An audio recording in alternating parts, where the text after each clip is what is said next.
Could a beneficiary of an irrevocable trust be the insured of life insurance that's purchased by the trust? Maybe so. It could be a valuable tool for liquidity planning, tax planning, and wealth replacement. But there's a lot of pitfalls to this. Some that apply in the case of insured grantors of life insurance trusts, and some that don't apply and are unique to this type of ownership situation.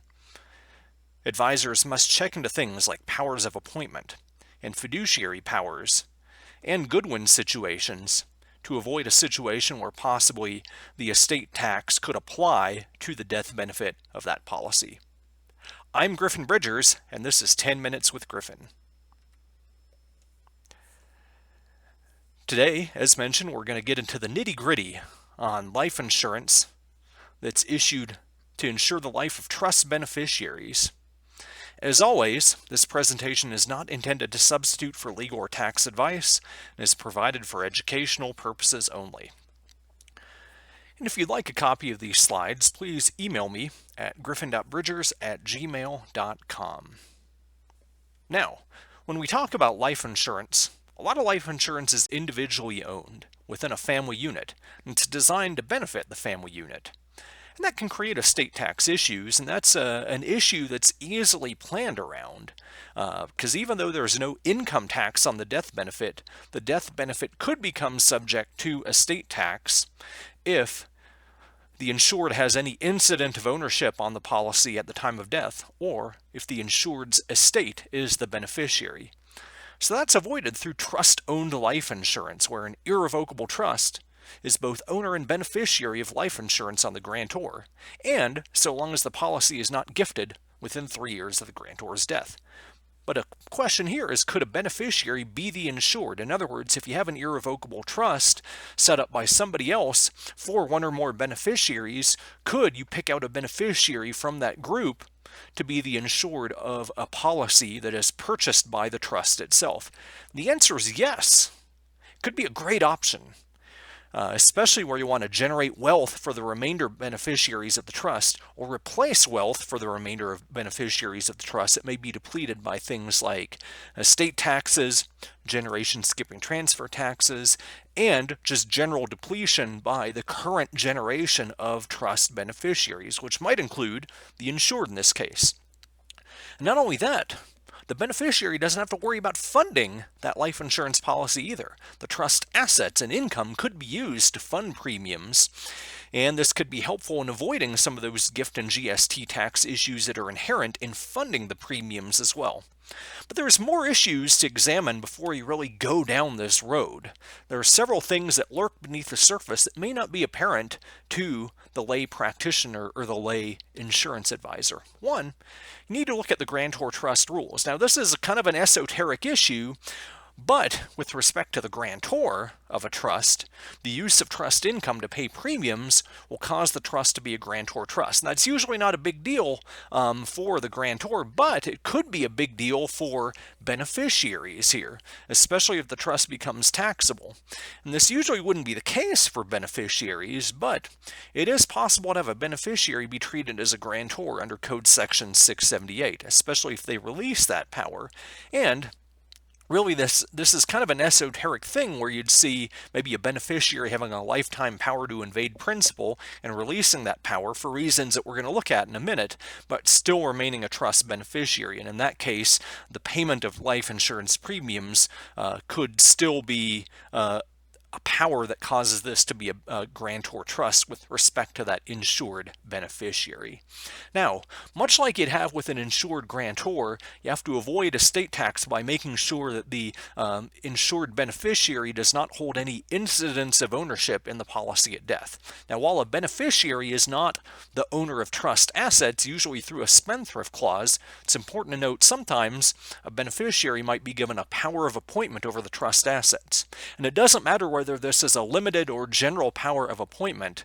In any case where a beneficiary has a power of appointment that could be exercised over the life insurance policy during life or at death, then it must be released. Otherwise, if the beneficiary dies holding that power of appointment, it will be treated as an incident of ownership and will cause estate tax to apply to the death benefit.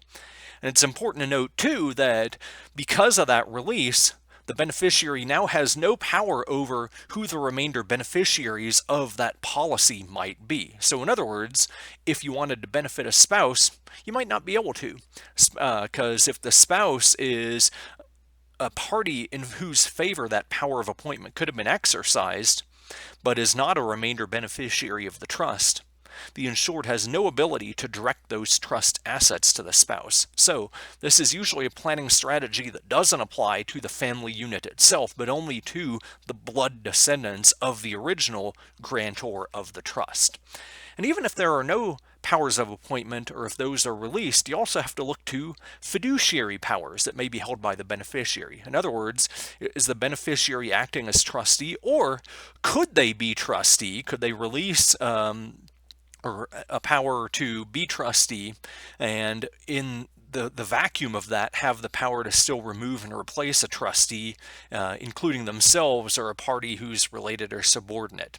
In any of those situations where you have trustee powers that are held by the beneficiary at death, or which could be attributed to the beneficiary at death due to the right to remove and replace a trustee, those should be released as well. And not only that, you have to add in probably an independent trustee, so you're going to have an added cost potentially of having that independent trustee in there, in addition to the insurance premiums that have to be paid out. So that's a hidden detriment to this type of arrangement.